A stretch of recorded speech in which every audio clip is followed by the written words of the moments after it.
Estamos en la cuarta parte de una serie que iniciamos, que estuvo compartiendo en la Iglesia del Norte, en Toluca, titulada El tiempo del fin, porque vamos a analizar claramente el final de la historia, no solamente de Israel, aunque principalmente esta serie se trata de esto, sino también el final de la iglesia.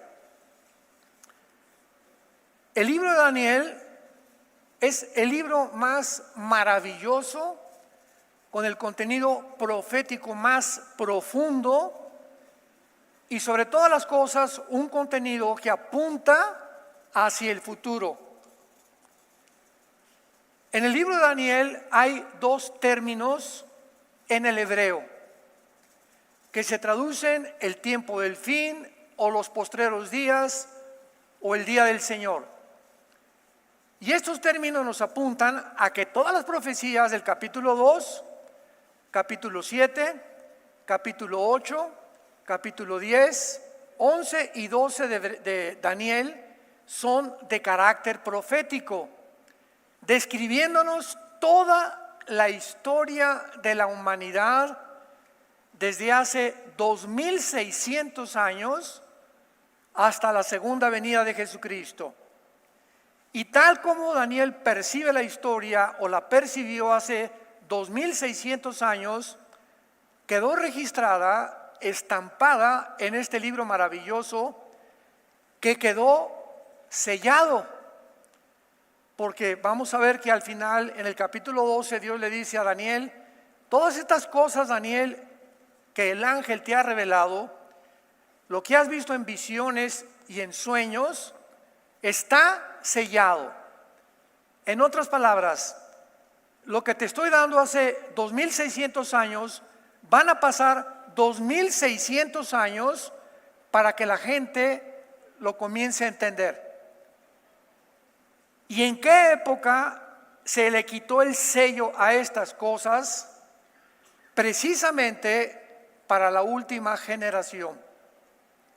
Si realmente nosotros somos la última generación, dice aquí en Daniel 12, véanlo rápidamente, en el versículo 9, le responde el ángel: anda, Daniel, estas palabras están cerradas y selladas hasta el tiempo del fin. Muchos serán limpios y emblanquecidos y purificados. Los impíos, como lo estamos viendo a nuestro alrededor actualmente, procederán impíamente, o sea, la maldad va a continuar y ninguno de los impíos se entenderá, pero los entendidos, los sakal o los sakal en el hebreo, van a entender. Estamos en un tiempo, amados santos de Dios, en el que si tú eres una persona que temes a Dios, eres una persona que ya tienes una vida disciplinada, que te levantas en las mañanas por todo, así como hay disciplina para levantarte a correr, hacer ejercicio o para lo que puedas, o cualquier otra actividad, se necesita disciplina para seguir a Dios. Y si tú ya estableciste esta disciplina de levantarte en la mañana y abrir tu Biblia, ponerte de rodillas o sentado como mejor te parezca, tener un tiempo de oración y hojear la Biblia, cerrar los ojos, pedirle a Dios entendimiento, sabiduría para tu esposa, para tu matrimonio, para tus padres, para tu escuela, para tu trabajo, etcétera, etcétera. Y antes de acostarte,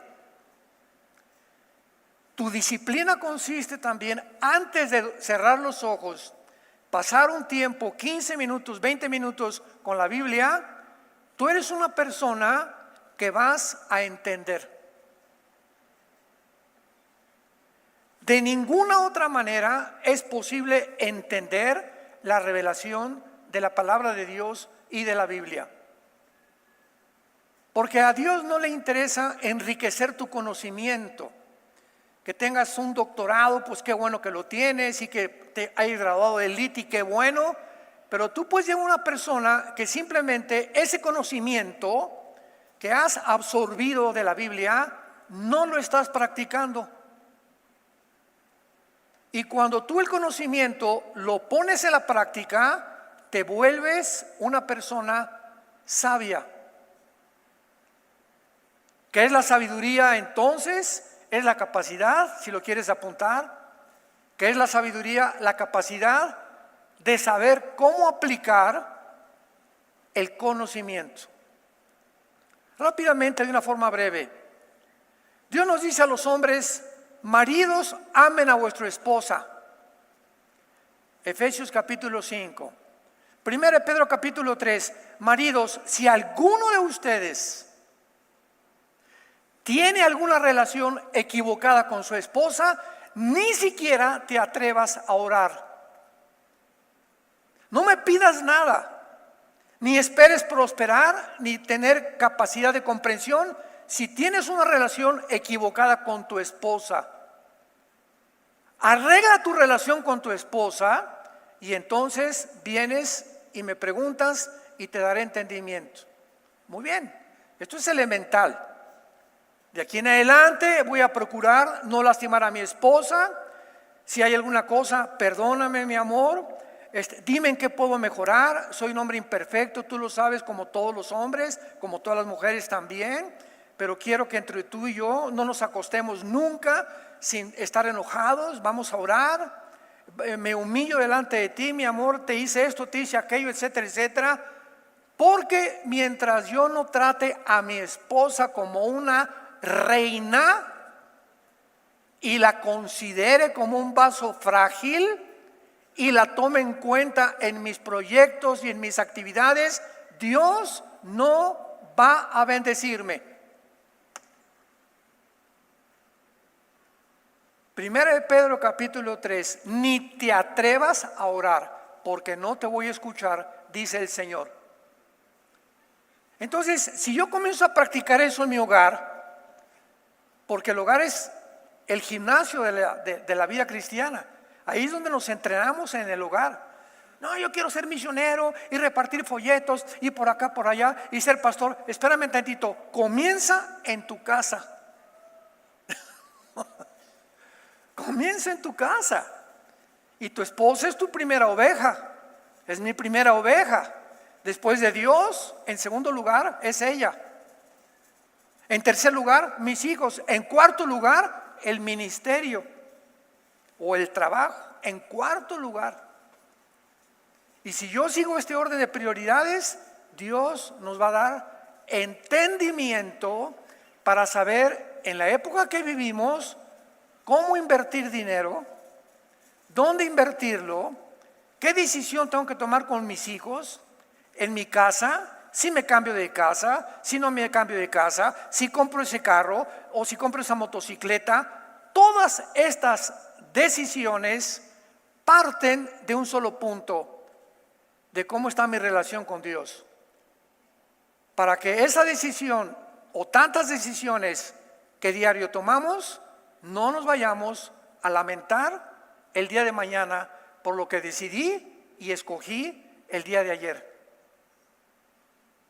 O por la decisión que hice o que tomé sin haber consultado a Dios. Entonces, ¿por qué la gente a nuestro alrededor vive llena de arrepentimiento, de ansiedad, de culpa, de temor, y esto y el otro, y esto y el otro? Porque no tienen paz. El estrés es una de las enfermedades más grandes que dominan el mundo actualmente.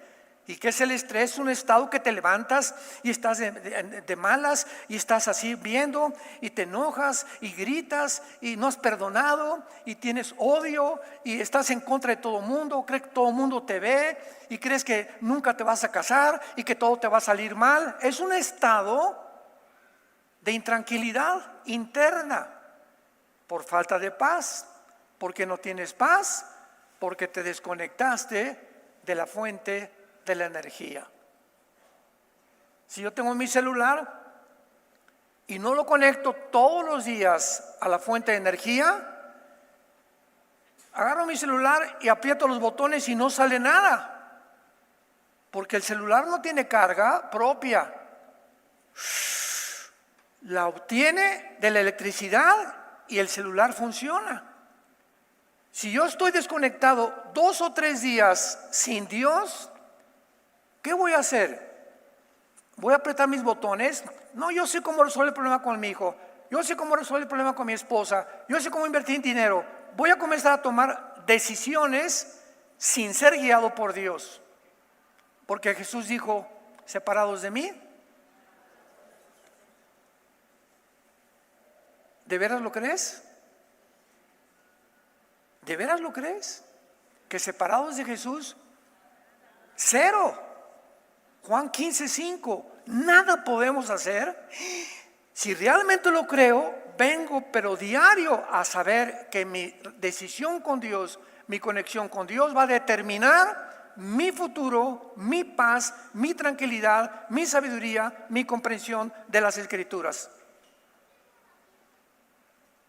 Pero me digo cristiano y tengo 2 o 3 días que no leo la Biblia. Llego el domingo y en lugar de la Biblia traigo el calimán a la iglesia. Pero es que ponen ahora los versículos ahí en las pantallas. Bueno, sí, para muchísima gente que llega por primera vez y que no trae una Biblia, pero tú eres cristiano.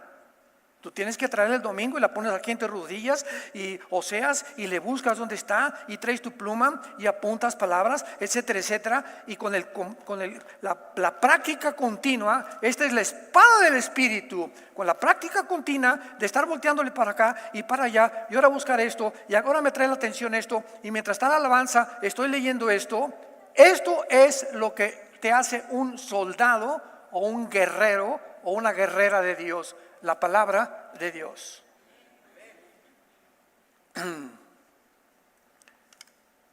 El libro de Daniel, rápidamente, para darles una conclusión y un resumen.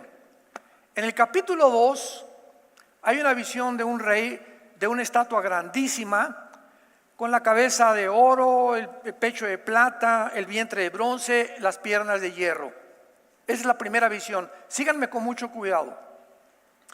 En esta visión, Daniel recibe la revelación de Dios y le dice: Daniel, la cabeza es Babilonia, el oro, el pecho y el brazo de plata es los medos y los persas, el vientre es Grecia y el cuarto imperio es Roma. Exactamente con esta misma secuencia y cronología, la historia nos da testimonio que así sucedió. Cuando vivió Daniel, no habían subido los medos y los persas, porque Daniel vivió bajo Babilonia y alguna parte del rey de Darío de Persia. No había surgido Grecia ni Roma. Entonces Dios le dice a Daniel: las 2 piernas son de hierro y los 10 dedos de la estatua, de los pies o de las piernas de la estatua, son 5 de barro con hierro y 5 de barro con hierro. Hasta ahí se queda la visión de Daniel, pero termina el capítulo 2 de Daniel diciéndole al Espíritu Santo: Daniel, es en los días de los dedos cuando se va a formar una confederación de 10 naciones. O sea, los 10 dedos representan la última forma de gobierno mundial, la última confederación política, económica y militar que va a existir en el mundo en los días que vienen. Escuche esto con atención: se va a formar 10 naciones, 5 de Europa y 5 de Medio Oriente. Van a formar un G10 en los próximos meses o el próximo año, porque estamos ya a un paso que venga Jesús por nosotros. Cuando oigamos que se juntan 5 naciones del Oriente y 5 de Europa, en ese momento, de una de ellas, Daniel 7, surge el anticristo. Mientras tanto, no podemos especular del anticristo, que si es este, que si es aquel, que es el Papa, que es Obama, son especulaciones. Hasta que no se forme un G10 de 10 naciones, no podremos saber quién es el anticristo. Ahora bien, mucho cuidado. Roma representa las 2 piernas porque el imperio romano se dividió Y las dos piernas representan la división del Imperio Romano. Entonces, Roma, que es el cuarto imperio, Babilonia, Medo-Persia, Grecia, Roma es el cuarto imperio y no va a haber más. No va a haber un quinto imperio antes que Jesucristo regrese, como lo vamos a ver más adelante, más que el del anticristo con las 10 naciones. Entonces las dos piernas representan la división del imperio romano en el oriente y en el occidente. En el año 400 más o menos 50, Roma, ¿verdad?, se queda con el occidente, con la capital de Roma.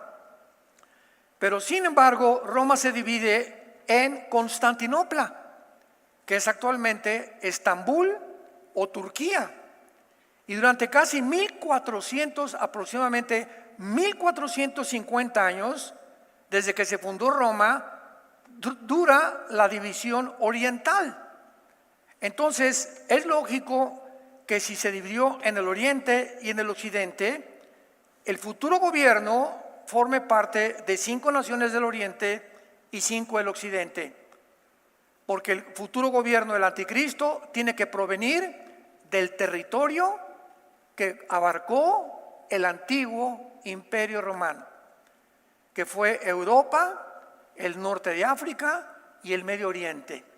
¿Me van siguiendo? Entonces, se van a formar 10 naciones del Medio Oriente y de Europa que van a formar el G10, de donde entonces surgirá el anticristo. El anticristo, ya que estén formadas estas naciones, va a derribar a 3 y van a quedar 7, y dice Apocalipsis 17 que él va a ser el octavo. Va a derribar a Egipto, a Libia y a Egipto, Libia y Etiopía, de acuerdo a Daniel 11, 40 al 45, que después vamos a ver. Aquí tenemos pues en el Daniel 2 la cronología de cómo están los imperios. Nos brincamos al capítulo 7 de Daniel, segunda visión. Estos 4 metales de la estatua del capítulo 2, oro, plata, bronce y hierro, se representan ahora por 4 bestias, capítulo 7 de Daniel. Y se representa a Babilonia como un león, a Medo-Persia como un oso, a Grecia como un leopardo. Pero la cuarta bestia o el cuarto imperio, que es Roma, en el capítulo 2 no se le designa ningún nombre. Ya no hay un animal que el Espíritu Santo haya encontrado entre todas las bestias depredadoras que hay, crueles y sanguinarias, para atribuirle a este cuarto imperio un nombre específico. Y veamos rápidamente el capítulo 7 de Daniel para que veamos con qué palabra se describe a este cuarto imperio que es Roma, pero transformada. Después de esto, Daniel 7, versículo 7, miraba yo en las visiones de la noche, he aquí la cuarta bestia, espantosa y terrible y en gran manera fuerte, espantosa y terrible. Tenía dientes grandes de hierro, devoraba y desmenuzaba, las obras hollaba con sus pies y era muy diferente a las otras. Esto es clave porque aquí este movimiento político que se está describiendo es la palabra Shainá, que se tradujo diferente. Esta cuarta bestia era muy diferente. ¿Y saben lo que significa la palabra Shainá? De otra naturaleza. Y era de otra naturaleza. Era de una naturaleza alterada o diferente. Dios mío santo, siglo XXI, nos encontramos con una organización que se llama en el mundo el Foro Económico Mundial. Googléalo. Foro Económico Mundial, dirigido por un alemán llamado Klaus Schwab. Y este Foro Económico Mundial pone en tu Google Foro Económico Mundial y ve abierta, descaradamente, los principios que buscan para el mundo. Esta organización se reúnen una vez al año en Davos, Suiza, y se juntan los más grandes estadistas, presidentes, filósofos, etcétera, etcétera, del mundo moderno, de la intelectualidad y de la política y la económica, para planear el futuro del mundo. Bueno, ya hicieron el Foro Económico Mundial y le pusieron la Agenda 2030. ¿Saben ustedes que Klaus Schwab, el presidente del Foro Económico Mundial, tiene un consejero judío que se llama Noah Harari? Noah Harari, con H. Y este judío no tiene más de 45 o 50 años de edad, acaba de declarar públicamente que Dios no existe, que Cristo es un mito, que van a formar otra Biblia con la inteligencia artificial y que además están dispuestos a desarrollar y crear una nueva super raza de seres humanos. Y le preguntaron, oiga, pero ¿cómo que ustedes son dioses? Y contestó el señor Schwab, tenemos a la diosa de la tecnología y tenemos a la genética. Y ahora la genética nos ha llevado a descubrimientos tales, tan profundos, y la avanzadísima tecnología a la que el mundo ha llegado, que con estas dos partes, la tecnología y la genética, vamos a lograr, porque si creemos que venimos de la amiba, si creemos en la teoría de la evolución, pues hemos llegado a un punto en la historia donde tenemos que seguir evolucionando. Y antes no podíamos evolucionar porque no teníamos la tecnología que tenemos ahora. Y inmediatamente entró Elon Musk, Proyecto X y el proyecto Tesla.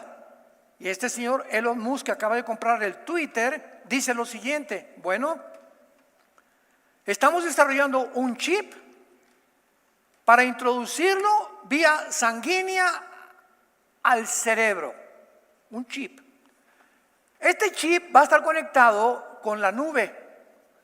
Vean ustedes las marihuanadas. Va a estar conectado a una nube y otras computadoras. Y a través de este chip en el cerebro vamos a ser capaces de cambiar en el ser humano las emociones, la ira, la envidia, la avaricia, el rencor, etcétera, etcétera. Vamos a mejorar al ser humano a través de esta tecnología que ya existe. Hace 2600 años.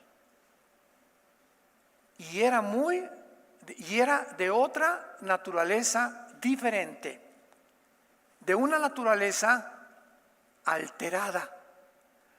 ¿Qué están haciendo todos estos hombres del Foro Económico Mundial y todos estos disque multimillonarios como Bill Gates, George Soros, los Rockefeller, etcétera, etcétera? Están tratando de alterar nuestra naturaleza de seres humanos creados a la imagen y semejanza de Dios. Y todo esto es la preparación para que cuando el anticristo surja, ¿verdad?, el mundo esté condicionado a aceptar y a poder realmente llegar a concluir que somos dioses.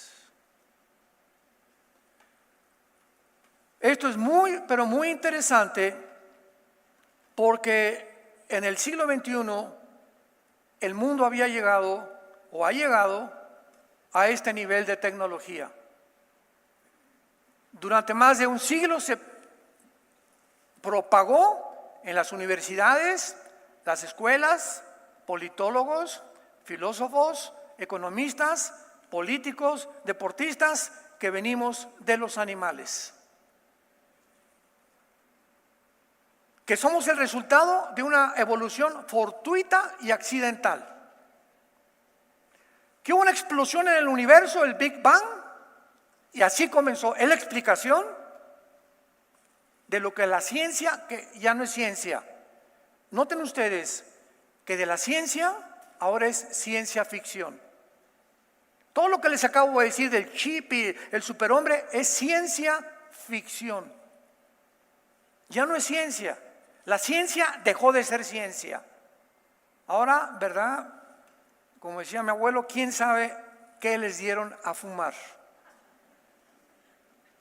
Pero es el mundo, hermanos, que nosotros estamos viendo. Ahora, muy bien. Finalmente, para terminar con la preparación de este cuarto imperio, que está preparando y pavimentando el camino a lo que se viene, al gobierno futuro, nos da Dios entendimiento. Esta agenda necesita destruir forzosamente para que pueda desarrollarse y alcanzar sus objetivos, destruir los principios éticos y morales de la Biblia. El objetivo principal ahorita es ya no el matrimonio, hay que desbaratar el matrimonio. Durante 6,000 años, los principios judeocristianos, éticos y morales, es que una familia es un hombre, una mujer y sus hijos. Los hombres no traen vagina, ni traen el cromosoma XX que tienen las mujeres. Entonces tenemos que destruir esto y tenemos que comenzar a desarrollar una ideología y un adoctrinamiento a nivel mundial que se conoce la ideología de género, para bombardear con películas, con sistemas, con Disney, con tiendas comerciales, con medios de comunicación, con politólogos, filósofos, etcétera, etcétera, una filosofía donde inunde el mundo y los hombres lleguen a creer que no son lo que Dios los creó. No es que ¿tú qué eres? Me llaman Carlota. Tienes cara del mapache. No tienes cara de Carlota. No me digas que no, porque si no, en Canadá, si tú te atreves a decir eso a una persona que es hombre y dice que se cree Batman, te meten a la cárcel. A ese grado hemos llegado. O sea, al ratito le voy a decir, pues yo soy el hombre araña, aunque no me veas que me subo ahí, ¿verdad? Entonces nos damos cuenta que hay una disfunción entre lo que somos genética y biológicamente a lo que en la mente ha sido engañada por, y la Biblia le llama demonios. Porque solo los demonios, estas criaturas espirituales, pueden meter el desatornillador y aflojarte neuronas dentro de tu cerebro para hacerte creer y convencerte que no eres el sexo con el cual naciste. Y lo han llegado a creer.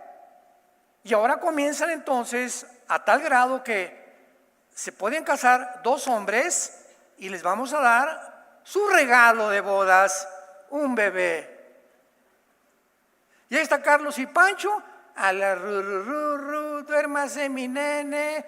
Cuando el bebé necesita la leche de la mamá, la instrucción de la mamá, el cariño de la mamá. Si es hombre necesita la imagen de un padre, no dos mamás o no dos hombres.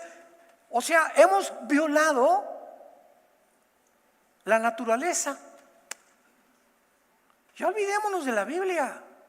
Hay perro y perra, gato y gata, caballo y yegua, vaca y toro, camello y camella, ballena y balleno. Los pájaros, los animales en el campo, hormiga y hormigo. Todo hay una mezcla de dos sexos, nada más.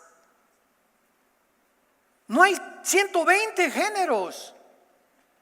Pero esta ideología se tiene que introducir con tal fuerza en el mundo para que el programa 2030 del Foro Económico Mundial dé resultado, y está dando resultado en cientos de naciones. Al grado que la compañía más linda de la infancia, Disney, Mickey Mouse, la ratoncita Mimi, Pluto, Tribilín, ahora Disney es la compañía número 1 en propagar que los niños no son niños y que las niñas no son niñas. Y si tú llevas a tu hijo a Disney, a Orlando o en Anaheim, California, que son las dos compañías de Disney, disque de diversión para los niños, al entrar a Disney, a la compañía, les dan folletos diciendo que nunca le digas él o ella, sino oiga. Se eliminan ya determinar quién es él o qué es ella. Si es ella y te dice que él es él, le tienes que decir que es él, y si no, lo tienes que respetar. Y por todos lados te venden en las tiendas de Disney en el mundo ropa que dice Satanás es mejor, vengamos por los niños. Disney. Y ve las películas que están sacando de homosexuales ahora, de lesbianismo entre dos princesas que se besan. Disney.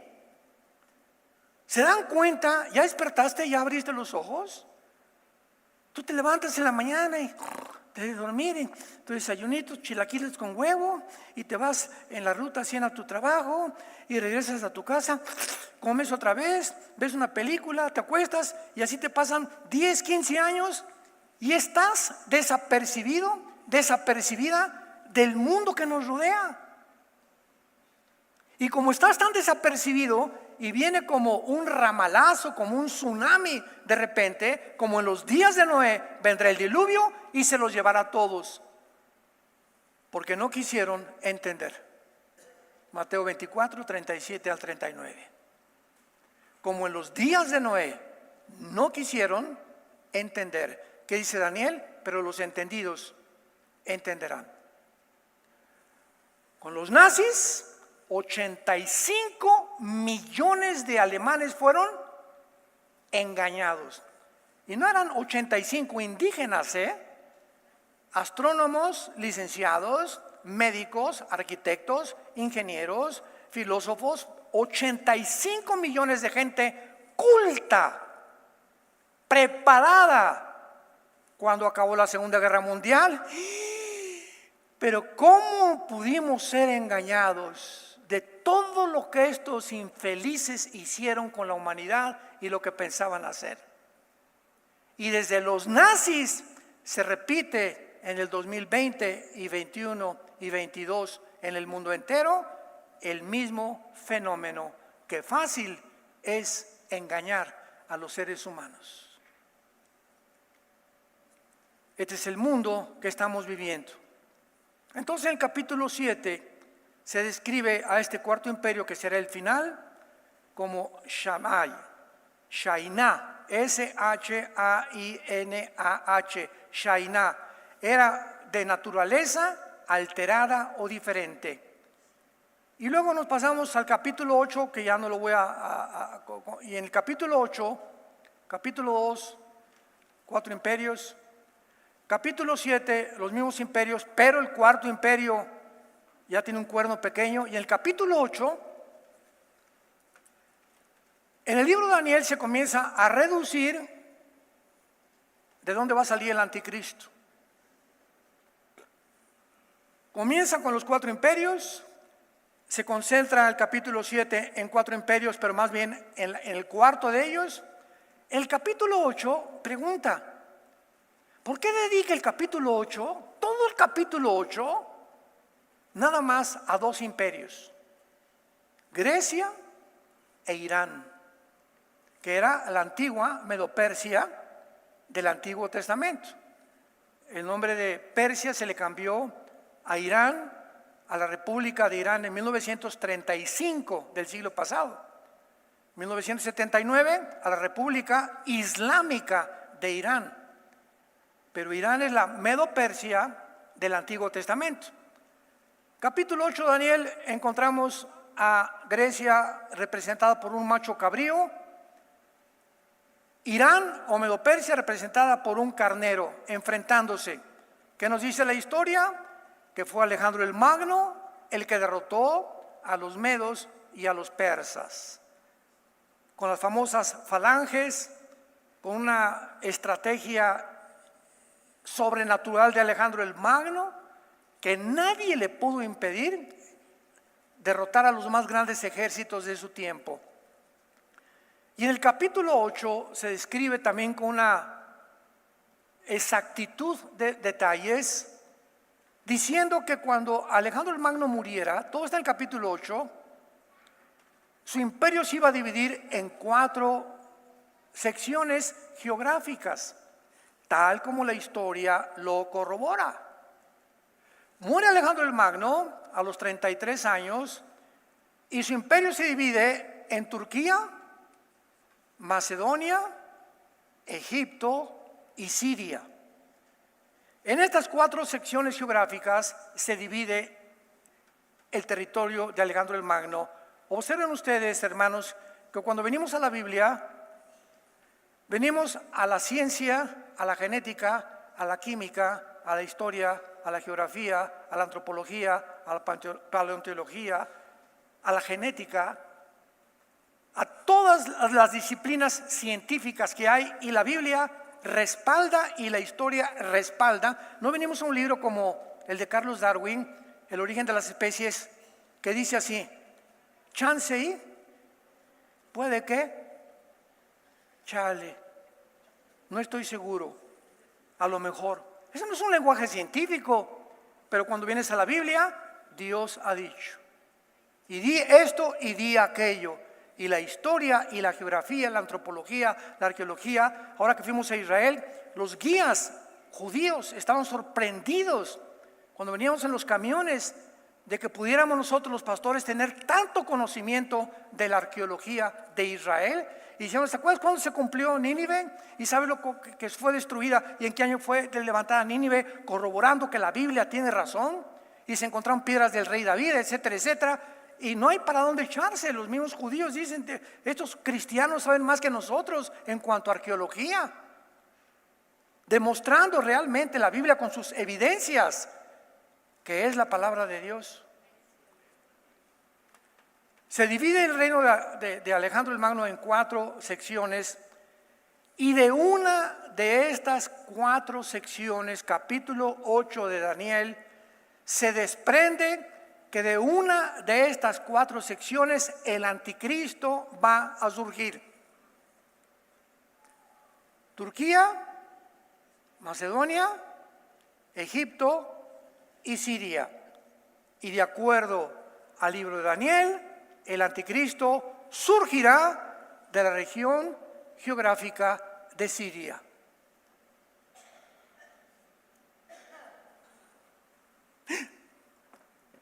No de Metepec, ni de la avenida Cuauhtémoc. La Biblia es tan exacta. Ahora, estas 4 secciones pertenecieron al imperio griego: Turquía, Macedonia, Egipto y Siria. Alejandro las conquistó. Pero al mismo tiempo, el imperio romano, que conquistó al imperio griego, también conquistó el imperio romano más territorio. Que por ejemplo, Egipto fue el primer imperio que presionó a los judíos. Luego siguieron los asirios, los babilonios, los medos persas, los griegos y los romanos. Pero de todos los imperios de la historia, ninguno abarcó más territorio que el imperio romano, porque alcanzó casi hasta Inglaterra, el norte de África y el Medio Oriente.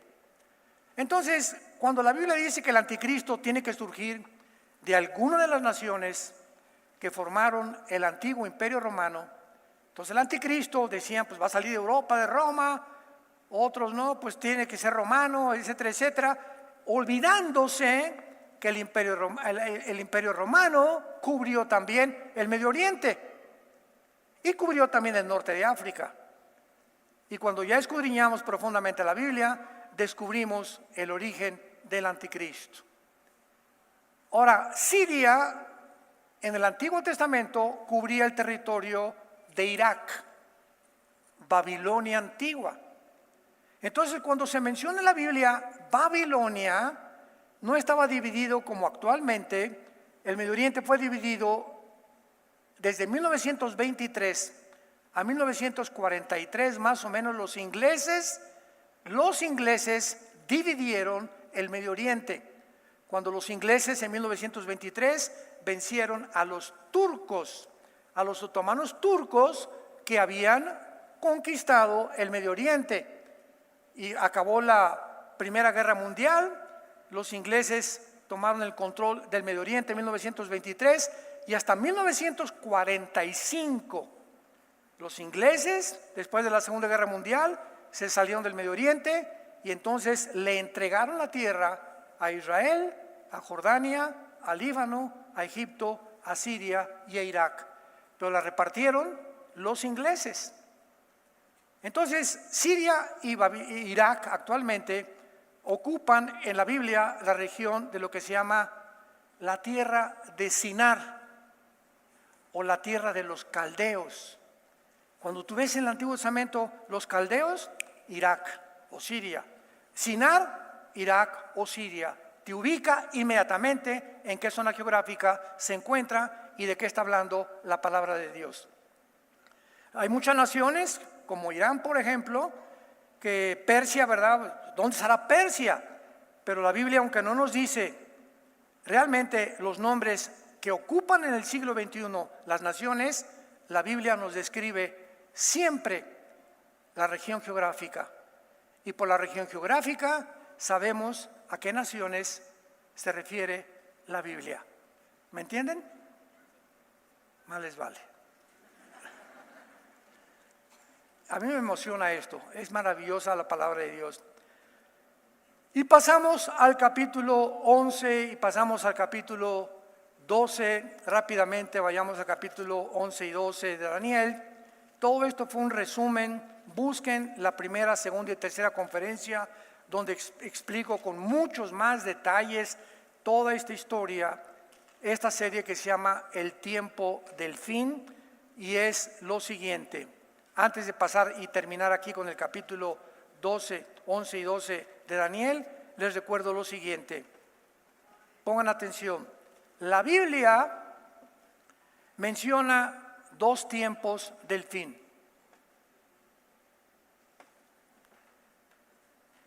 Uno, el tiempo cuando la iglesia va a terminar. El tiempo del fin de la iglesia no lo encontramos en el Antiguo Testamento.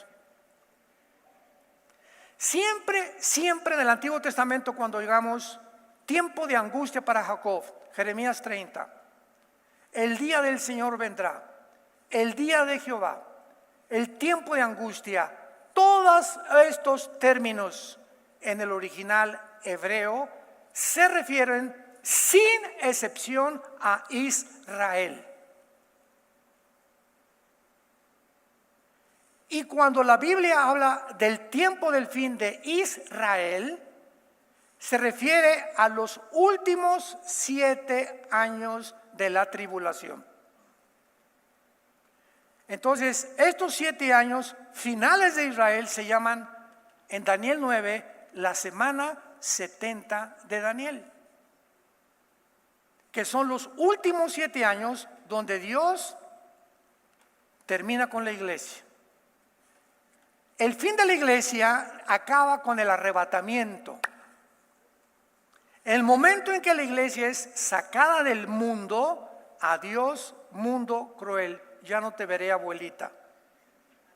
Ya no veré a mi perro Fido, ya no veré a mis amigos. Cuando venga Cristo por nosotros, en ese momento terminó la época de la iglesia y la iglesia terminó fracasando. ¿En qué? En la evangelización. Porque dice Mateo 24, ¿será predicado este evangelio? Y entonces vendrá el fin. ¿El fin de quién? No de la iglesia. Todo Mateo 24 es Israel. Cuando vean la abominación desoladora, huyan a los montes. Cristo le está hablando a los judíos. Entonces, somos sacados del mundo, la iglesia va a terminar en la apostasía, que lo estamos viviendo ya. La iglesia termina con la apostasía. Hay un remanente pequeñísimo en todas las iglesias, pequeñísimo de personas que realmente son cristianas, que Dios saca del mundo. Y creo que la mitad de las iglesias cristianas en el mundo entero se van a quedar. Porque las iglesias están llenas de personas que nunca se han arrepentido, que aceptaron intelectualmente una ideología o el cristianismo, lo que sea, pero que siempre trataron igual a la esposa, a los padres, al esposo, a la gente, seguían transando, seguían robando, viendo pornografía, etcétera, etcétera. Y el domingo, aleluya, alabaré, alabaré. En fin, Dios saca a la iglesia y entonces tiene que voltearse otra vez a Israel, Romanos 9, 10 y 11, porque Dios no ha terminado con Israel. Y ahora Dios va a tener que sellar a 144,000 judíos, no de Atizapán de Zaragoza, ni mexicanos, judíos étnicos, 12,000 para que esté claro, de cada tribu, que desciendan de cada una de las 12 tribus de Israel. Dios levanta 144,000 judíos para que ellos terminen lo que la iglesia fracasó. Y ellos van a traer ese avivamiento mundial que está en el capítulo 7 de Apocalipsis, donde ve Juan a una gran multitud de millones de personas en el cielo que salieron de la gran tribulación. Todos esos cristianos van a morir como mártires. Y finalmente, cuando Dios se lleve a los 144,000, antes de que acabe todo, manda a Dios a 2 testigos. Apocalipsis 11, que tal vez sean Moisés y Elías, para dar el último testimonio a Israel. La bestia que sube del abismo los va a matar, van a resucitar en la ciudad de Jerusalén, y entonces vienen las copas finales. El sol comenzará a quemar literalmente a las personas, la capa de ozono desaparecerá, el reino del anticristo se convertirá en tinieblas, se juntarán las naciones en el valle del Megiddo, en el Armagedón, y vendrá Jesús con nosotros a establecer su reino milenial. Nada más una persona aplaude. Les digo que así está.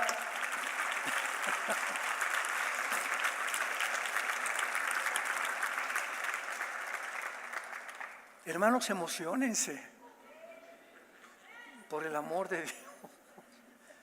Muchos están como nopales ahorita, sí. Bueno, y esta es la razón que en Daniel 12, versículo 1, relacionando este versículo con el capítulo 11, el 40 al 45 de Daniel 11, 40 al 45, registra las últimas guerras del anticristo. Con el rey del sur, el rey del norte, va a derrocar Egipto, los va a seguir Libia y Etiopía, etcétera, etcétera.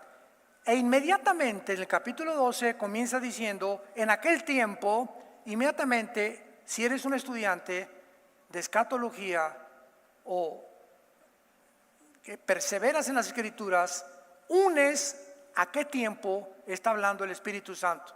En aquel tiempo, el tiempo en que termina el capítulo 11 de Apocalipsis, cuando el anticristo llega a Jerusalén y establece sus cuarteles generales en Jerusalén. En aquel tiempo, ¿cuál tiempo está hablando el Espíritu Santo? En el tiempo final, cuando el anticristo llegue a Jerusalén, entra y viola el templo judío, presenta la abominación desoladora que habló Daniel, y ahí dice Mateo 24:15, Cristo, huyan a los montes.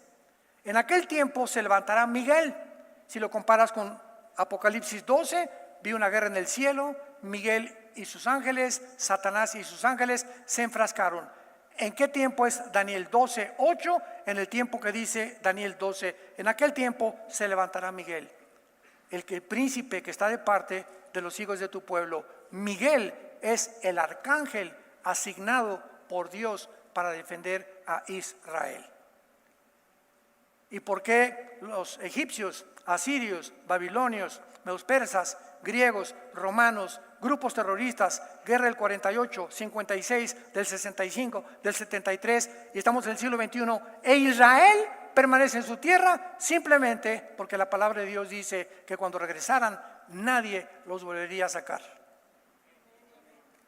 La sobrevivencia de Israel, con eso termino, la sobrevivencia de este pueblo es la prueba, la evidencia más grande que Dios existe. Y esta es la razón por la cual hay tanta desinformación. La gente habla por hablar sin conocer ni entender las Sagradas Escrituras. Preparémonos para encontrarnos con el Señor más rápido de lo que tú te imaginas. Te damos gracias, Señor, por tu palabra. Gracias, Señor, por habernos dejado la palabra profética más segura, a la cual haríamos bien en estar atentos como a una antorcha que alumbra en lugar oscuro. Nunca en la historia las tinieblas habían sido tan densas en el mundo como en el siglo XXI. Nunca la gente había estado tan confundida.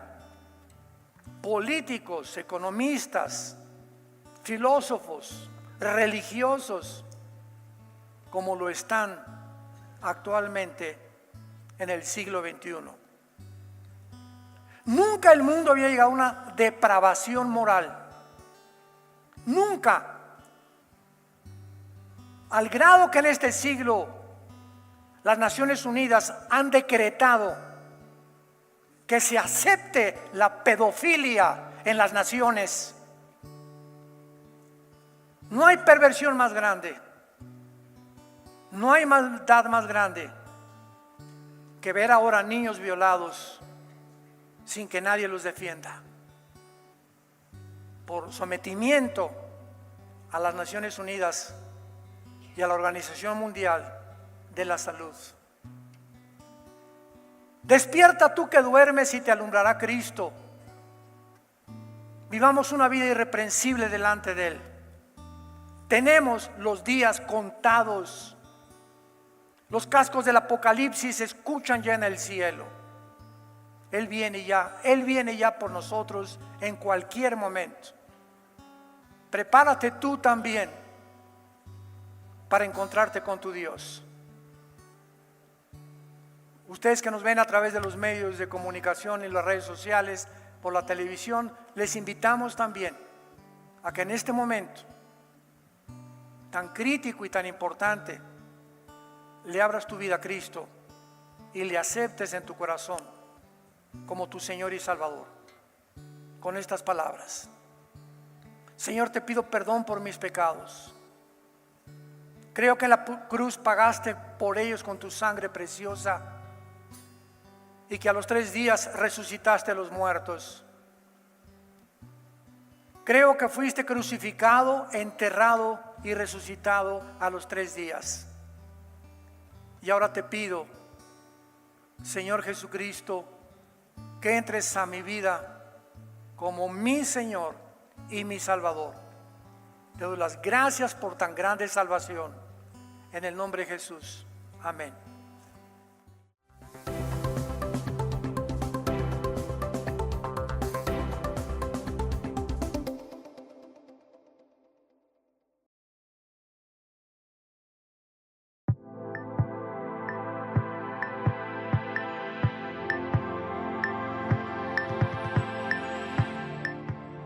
Vida Nueva para el Mundo extiende a usted la más cordial bienvenida a una entrega más de estos programas especiales con el título Preguntas al Aire, a donde tenemos el privilegio que el doctor Armando Alducin va a estar resolviendo los cuestionamientos que le vamos a plantear. La primera pregunta es: ¿cómo fue escrito el libro de Apocalipsis?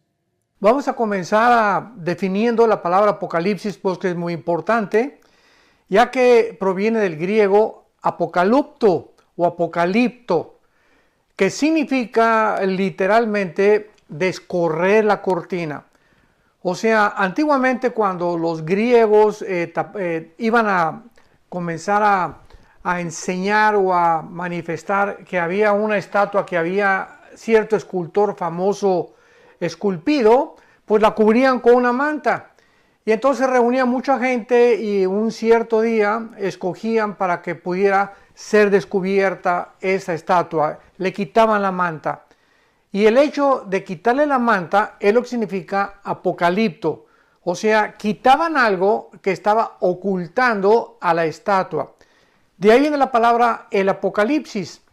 Porque el apocalipsis es Dios el que nos quita una cubierta o nos abre los ojos para que podamos adentrarnos y poder introducirnos en el mundo del futuro y poder analizar claramente la culminación de la humanidad, pero sobre todas las cosas, la razón por la cual la humanidad se encuentra como se encuentra y que podamos nosotros realmente poder discernir qué es lo que Dios nos quiere decir.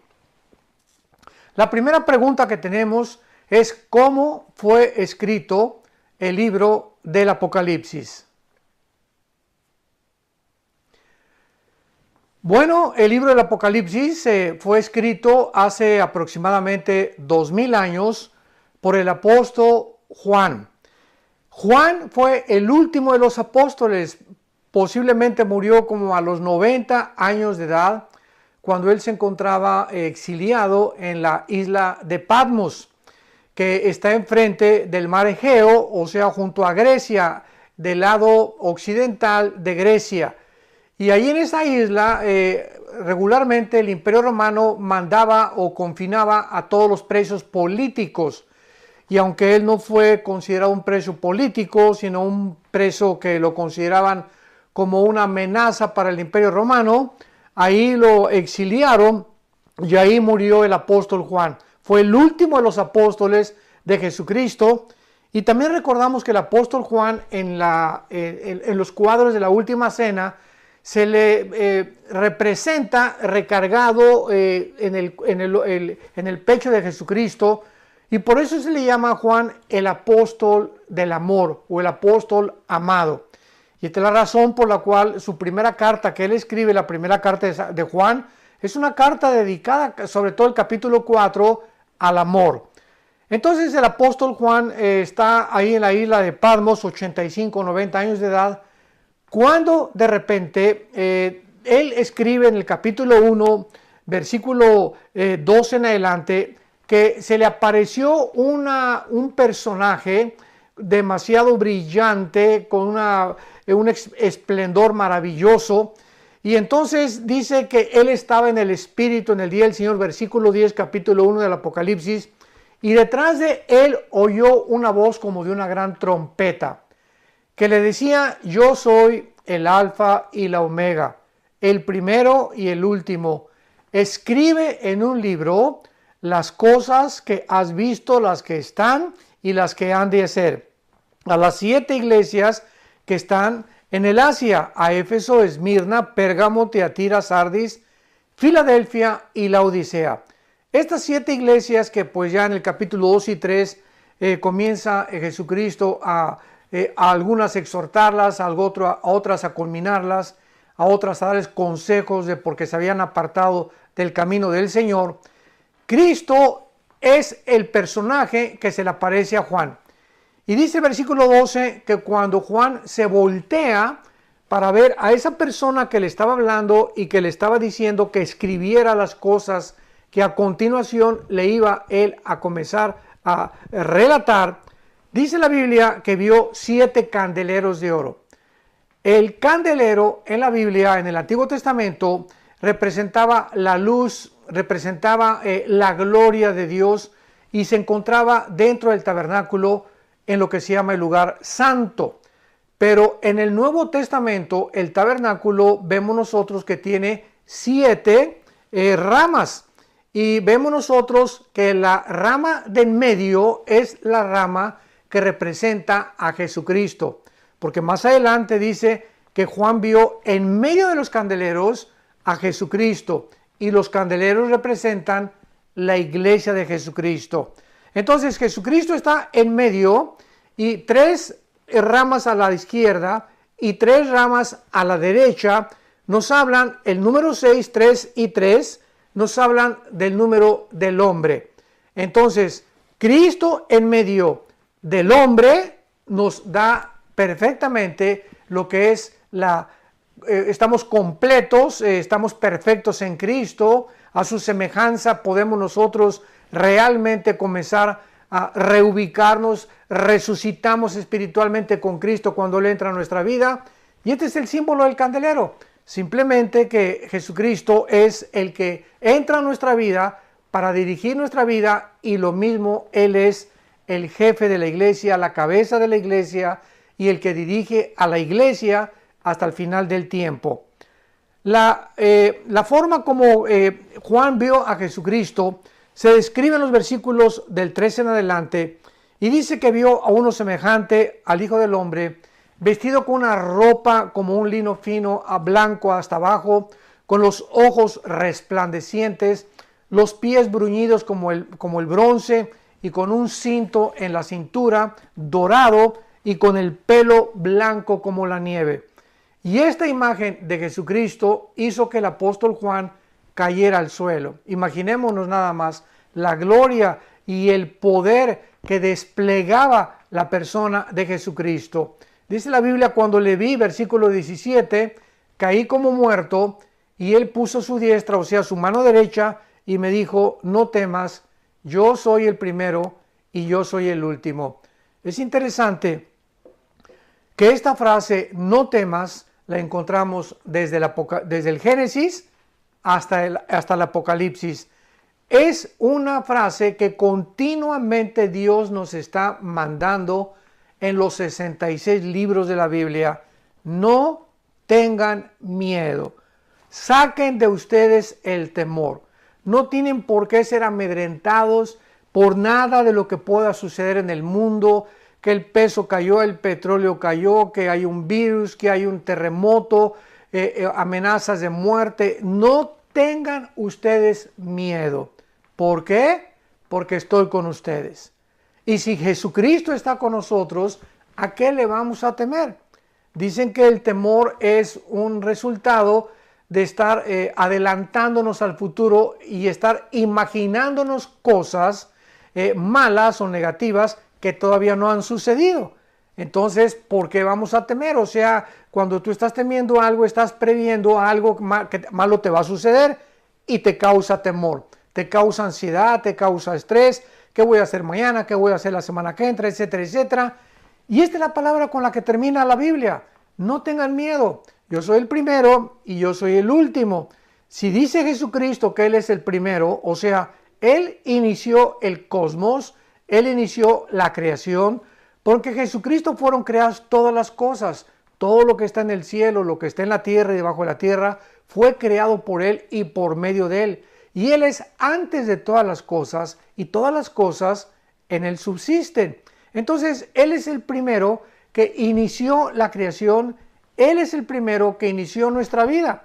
Cuando tú y yo estábamos en el vientre de nuestra madre, Él nos conocía desde que estábamos en el esperma de papá, en el óvulo de mamá, cuando se formó el cigote y se juntaron las 23 cromosomas de papá y las 23 cromosomas de mamá y vino la fertilización. Jesucristo ahí estaba con nosotros, porque dice Juan en el Evangelio de Juan capítulo 1, en el principio fue el verbo y el verbo era con Dios y el verbo era Dios.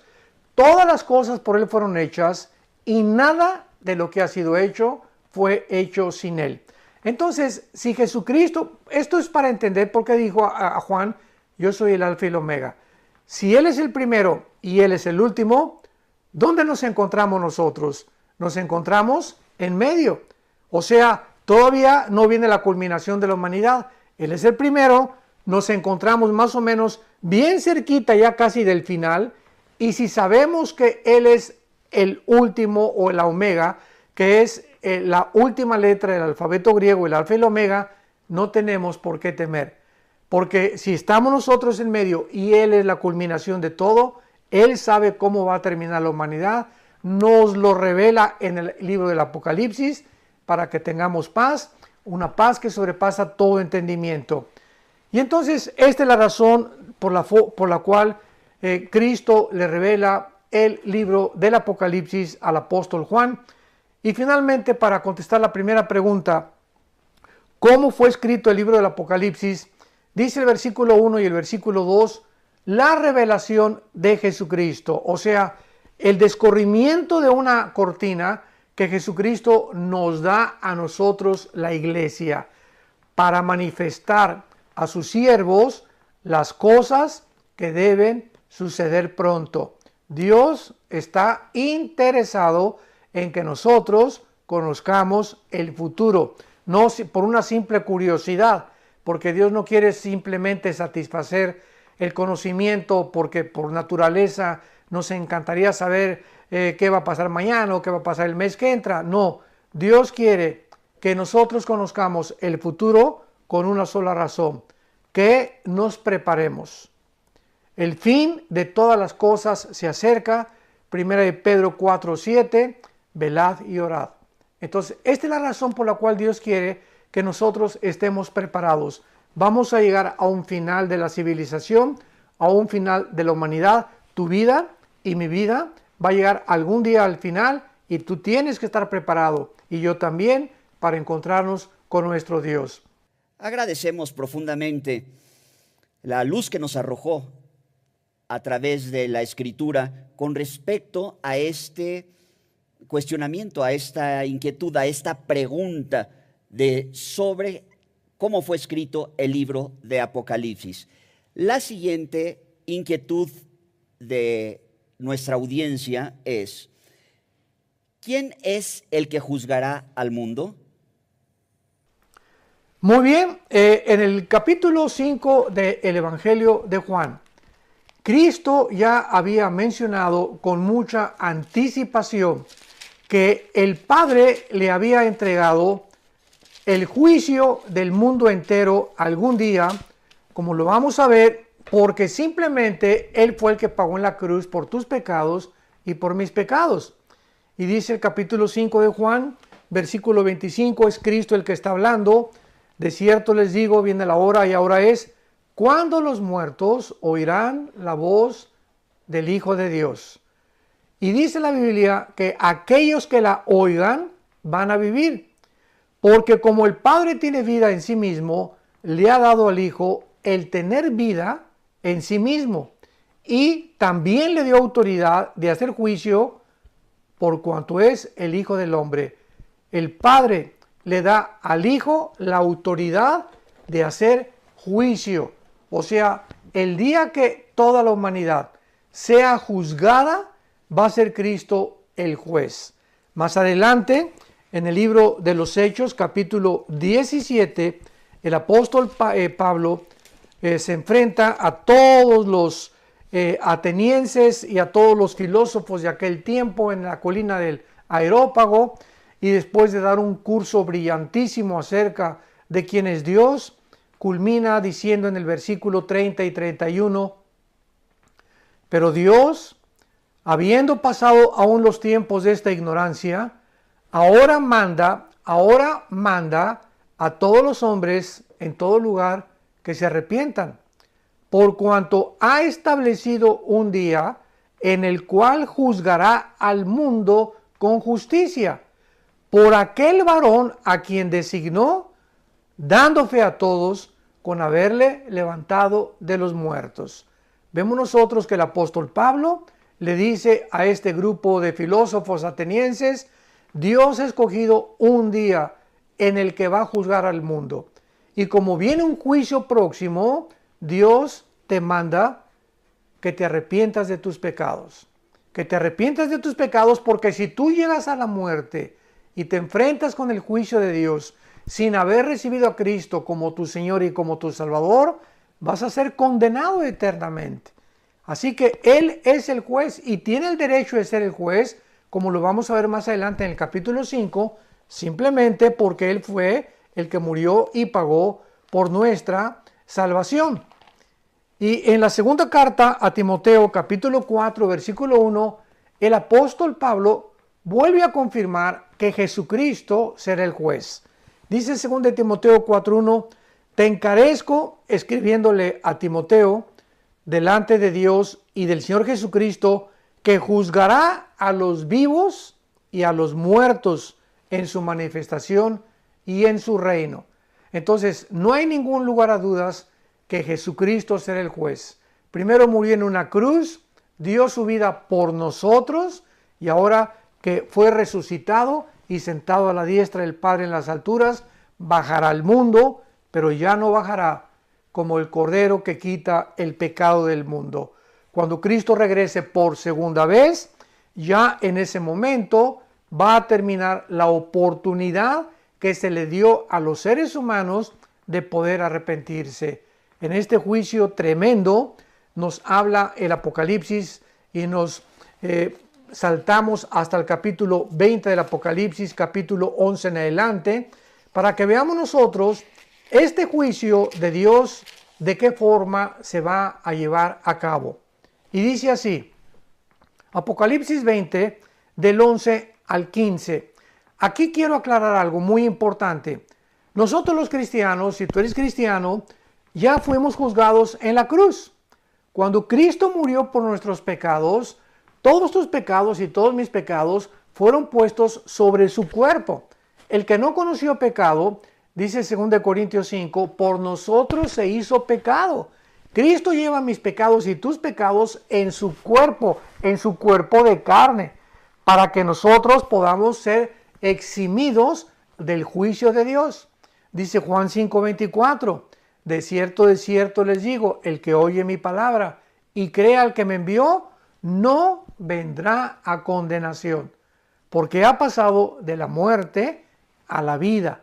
Entonces es maravilloso saber que de tal manera amó Dios al mundo que nos ha dado a su Hijo unigénito, para que cualquiera que en él crea no se pierda, mas tenga la vida eterna.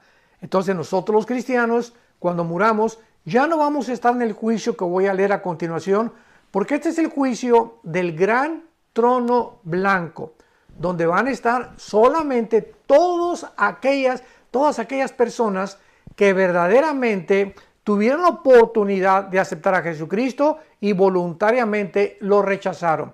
En otras palabras, es el juicio de los incrédulos. Y dice el versículo 11, capítulo 20 del Apocalipsis. Vi un gran trono blanco y al que estaba sentado en él, de delante del cual huyeron la tierra y el cielo, y ningún lugar se encontró para ellos. Notamos algo interesante. ¿Cuándo se va a llevar este juicio de todos los incrédulos? Se va a llevar después de los 1000 años o del milenio o del reino milenial del Mesías Jesucristo.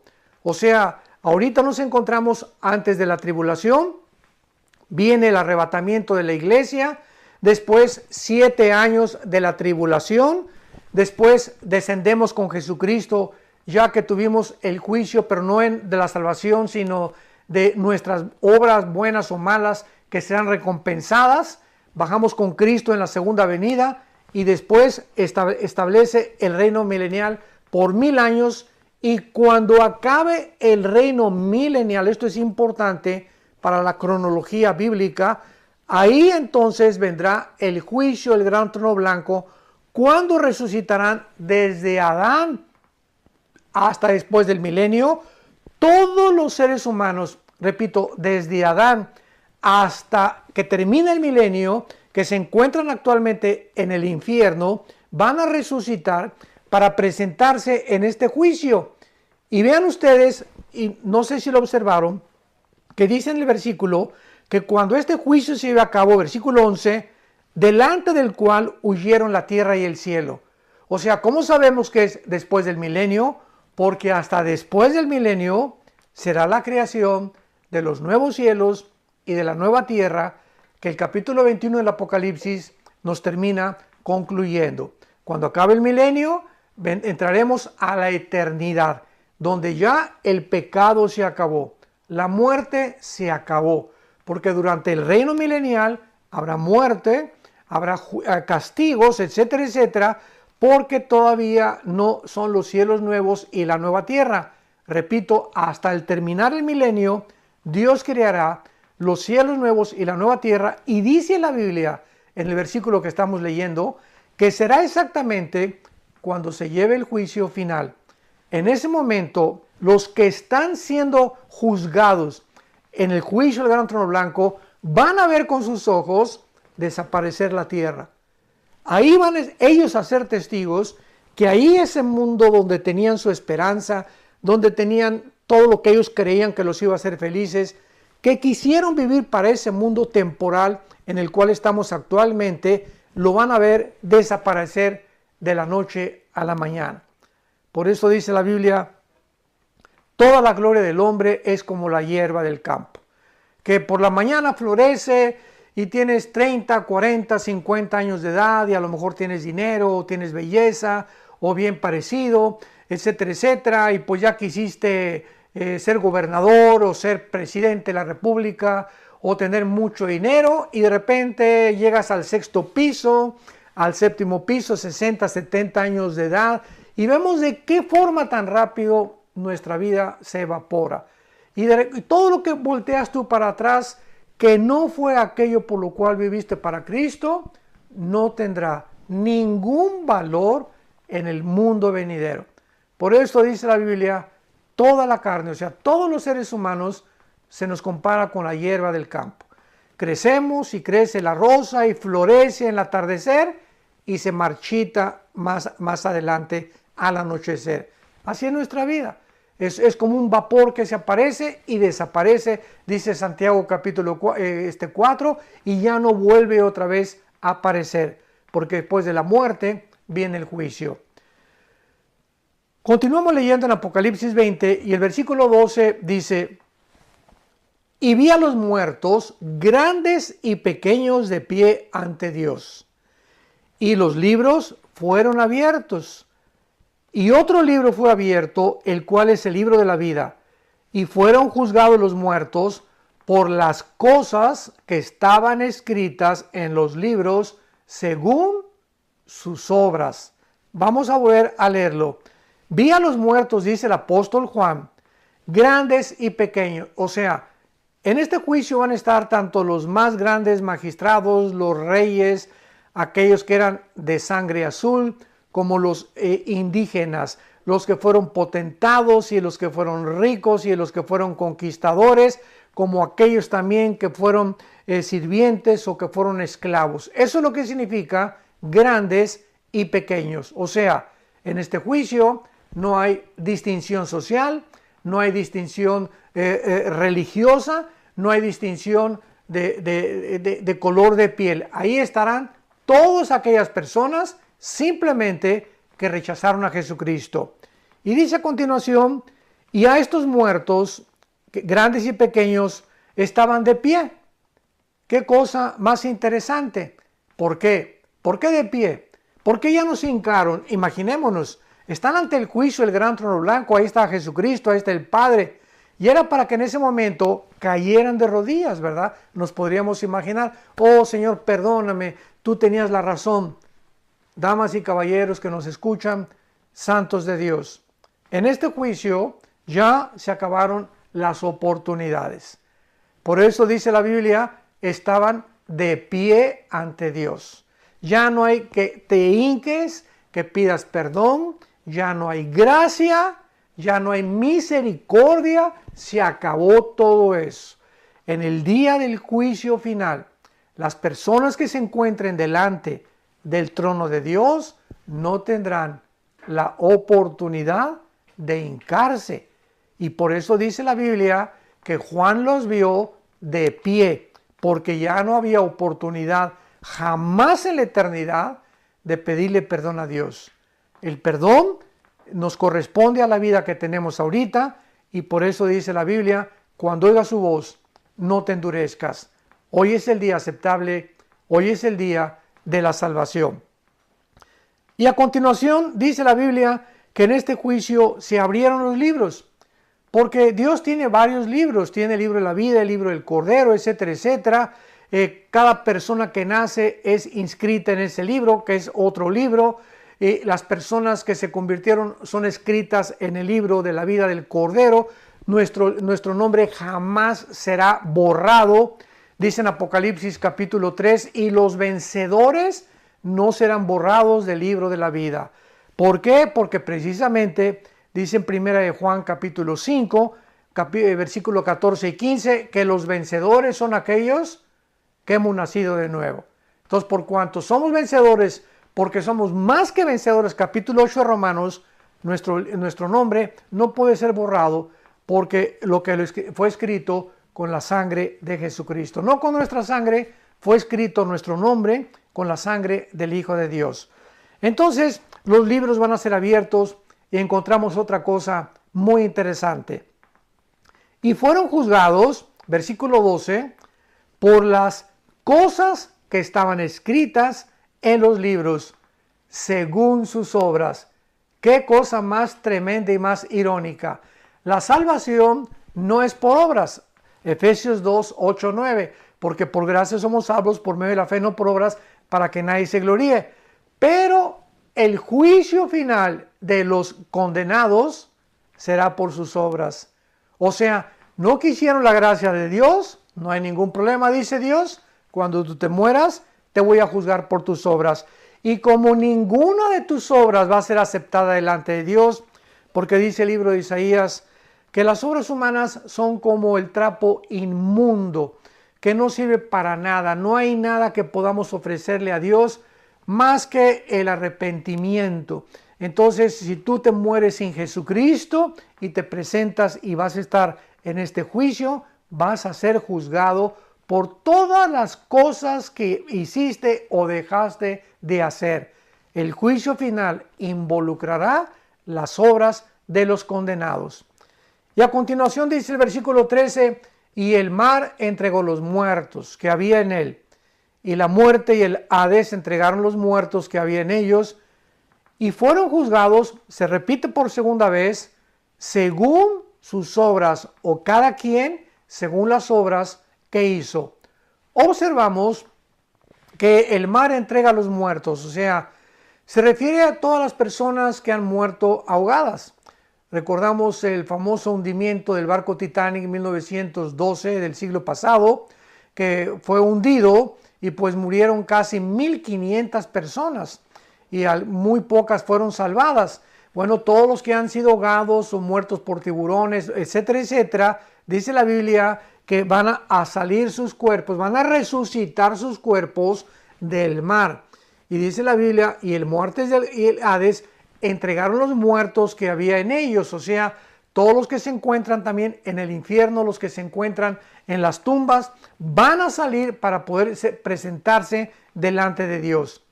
Y el versículo 14 y 15 termina diciendo, y la muerte y el Hades fueron lanzados al lago de fuego.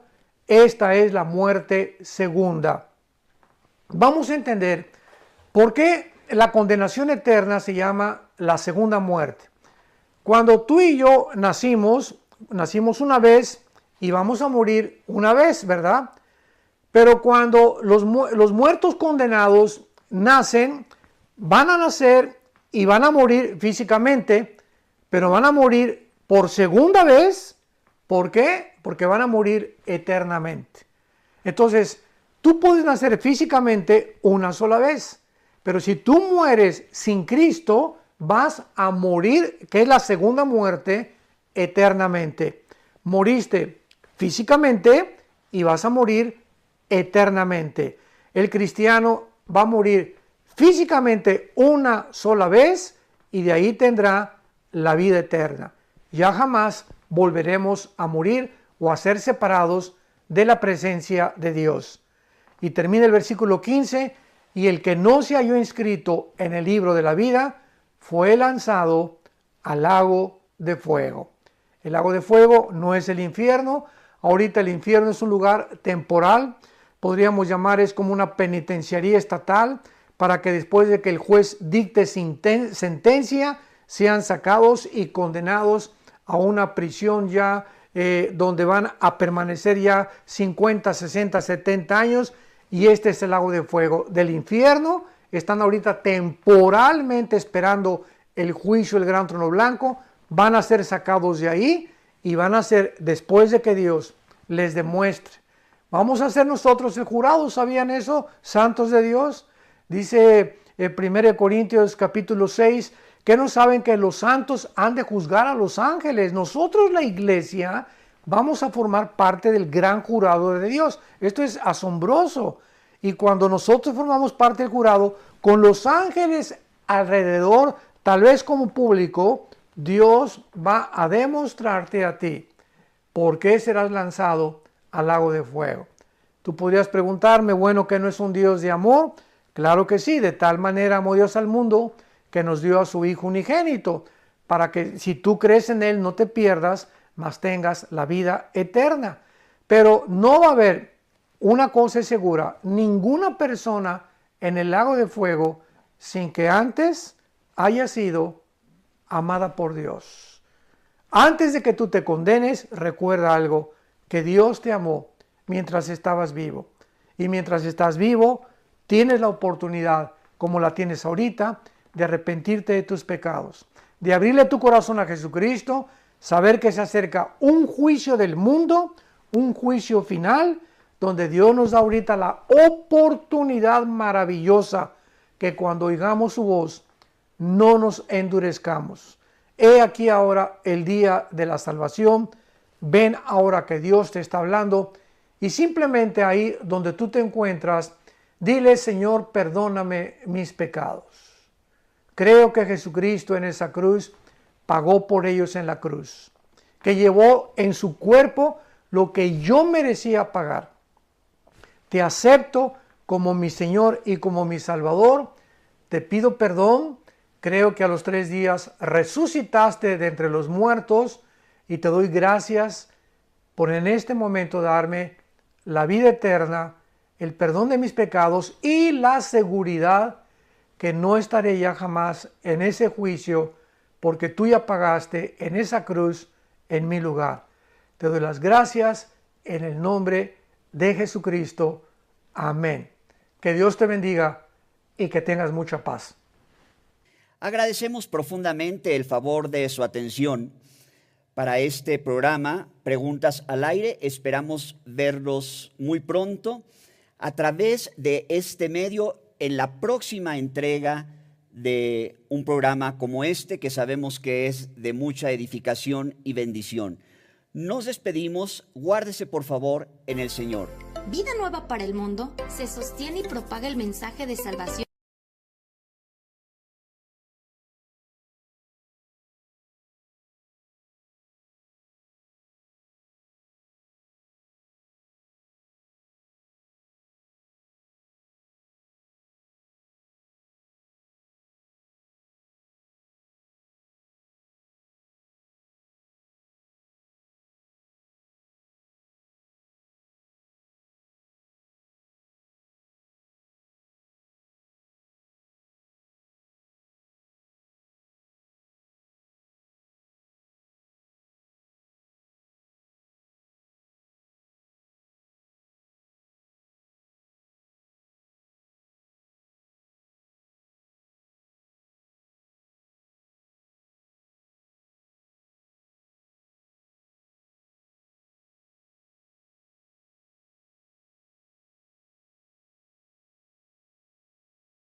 Música